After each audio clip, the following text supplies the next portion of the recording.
What was the And I may have to stop to change batteries on this because I'm not hard. Okay.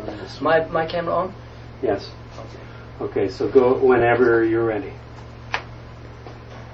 Hi, I'm Ray Comfort. Welcome to a discussion between myself and the well-known internet entity Thunderf00t. This isn't a normal discussion. We don't have a live audience. We don't have a moderator. I think it'll be a rational discussion between two opposing worldviews. So I'd like to start the ball rolling by asking why the name Thunderf00t? I mean, is it African-American ancestors? Well, I mean, there were elements. I used to play a network game where you used to play and capture the flag, and Thunderf00t's a good name for a guy who runs the flag. That's reassuring. I thought it was because you like stomping on Christians. No. I'm a very live and let live type guy. I don't. What you do in the privacy of your own mind and in the privacy of your own home is your own business. Right. So you're an atheist, although you don't like the word atheist. Why are you godless? Why don't you believe in the existence? Well, I would normally go by the tag, if at all, of Pearlist, which is physical evidence and reasoned logic.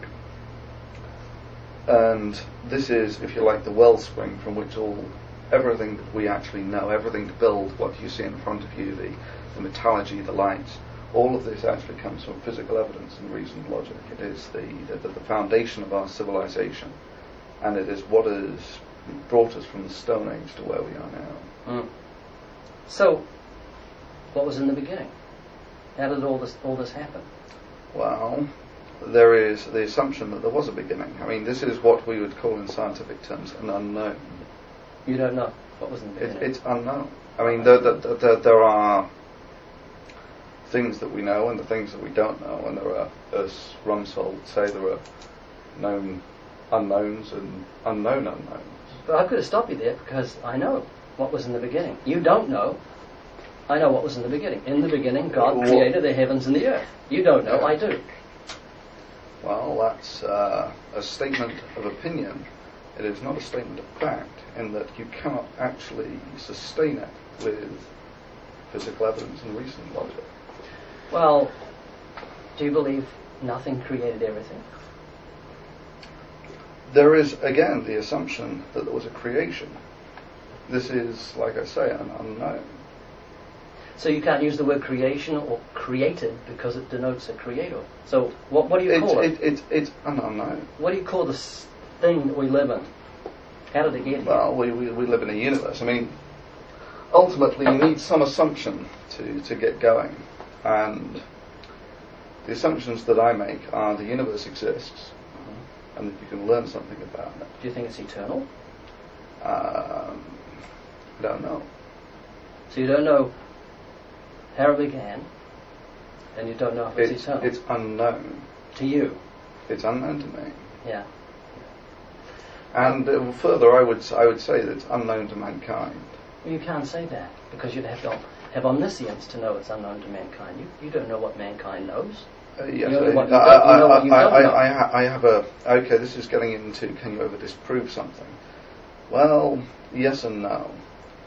There is a practical growth of knowledge, of how we actually discern what is real from what is not real. And this is essentially the scientific method. And this is what has taken us from the Stone Age to landing on the moon in about 300 years. And this is the growth of knowledge. I mean, you would agree that you and I are a little different from those who lived a few thousand years ago. Yeah? Right, we've just got more knowledge. We've got more knowledge. There's nothing to boast of. We're built on the knowledge of the past. Yeah. And once you have decided that knowledge is a good thing, then really you want to set up civilization such that you expand the knowledge of mankind. And there are two ways you can do this. There are two factors. There's the extra knowledge that you acquire, and there's the knowledge that you can lose. You can lose knowledge. You can have hard disk crash, you can burn down buildings, and all this sort of thing. You can forget it. But you can also have those who are essentially intellectual vandals, those who deliberately sow disinformation. I mean, you see this throughout history, particularly in dictatorial regimes. They put out propaganda, disinformation, right? Now, usually with dictators, they're worried about the maintenance of their civilization. However, in the scientific realm, the growth of knowledge is a more permanent thing. Right. So Newton's ideas, they may have been refined and such like, but essentially there is a degree of permanence to degree of permanence, but it's going to be laughed at in 100 years' time. What we believe now, it's going to change. No. I mean, Newton is correct on certain length scales. I'm speaking generally. Yeah. The knowledge that we have now in 100 years will be laughed at. And just out of interest, I mean, a philosophical question, completely random philosophical question. Do you believe that the universe is simply as we perceive it? In other words, do you think that you see in a relatively narrow wavelength, you have a perception over a very small range of timescales, right? And it may well be that the universe is, I mean, like you say, you scroll the clock back a few hundred years when they thought the Earth was flat. This is a perfectly reasonable assumption. You actually go out and you look, the Earth is flat. Yeah, right. Okay, so on certain length scales, this is a good approximation. It's only when you actually get a bigger perspective of the universe that you actually, or in this particular case, the Earth, that you realise that it's round. Every generation thinks it's right. Well, I wouldn't claim that, and so. Well, which scientist says we believe this, but we're wrong? When they thought the Earth was flat, they thought they were right, but we now know they were wrong. They were right on a certain length scale. It is a very good approximation to flat. I mean, we are in a studio that makes a fairly good approximation to flat. It's only when you start to look at it on a length scale of thousands of, or even just hundreds of kilometers, that you start to realize this is not a good approximation. Right. The same thing goes with Newton and relativity. Newtonian mechanics makes very good approximations over certain mass ranges and such like, but it fails when you get down to the very fast, when you get up to relativity, the very fast, or to quantum mechanics, the very small. Right?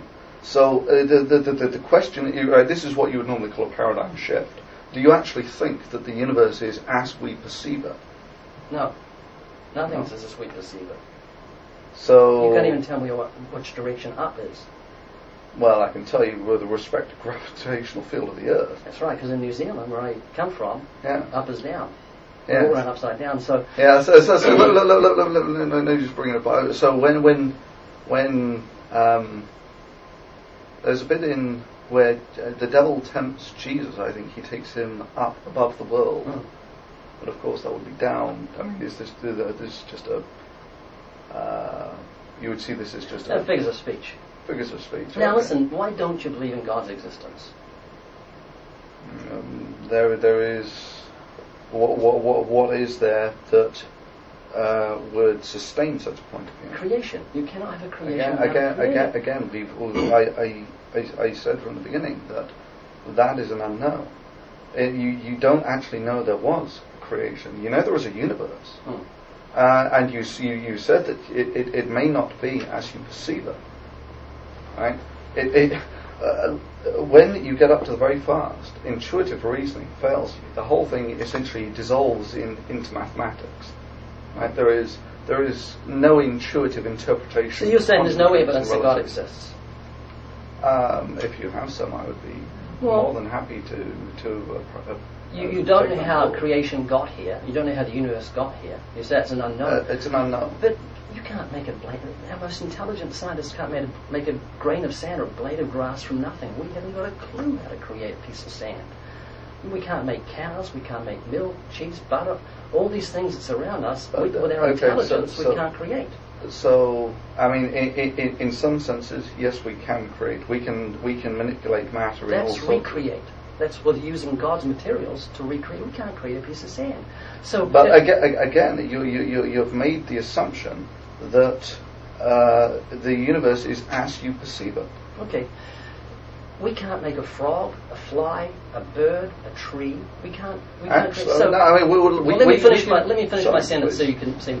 So, how intellectually dishonest is it to say if we can't create all these things, they happened by sheer accident, that they were just formed by themselves, or to say we just don't know, which is an ultimate cop out. God created all these things. He gave you a conscience. You know right from wrong. You're a moral creation. You're different from the animals.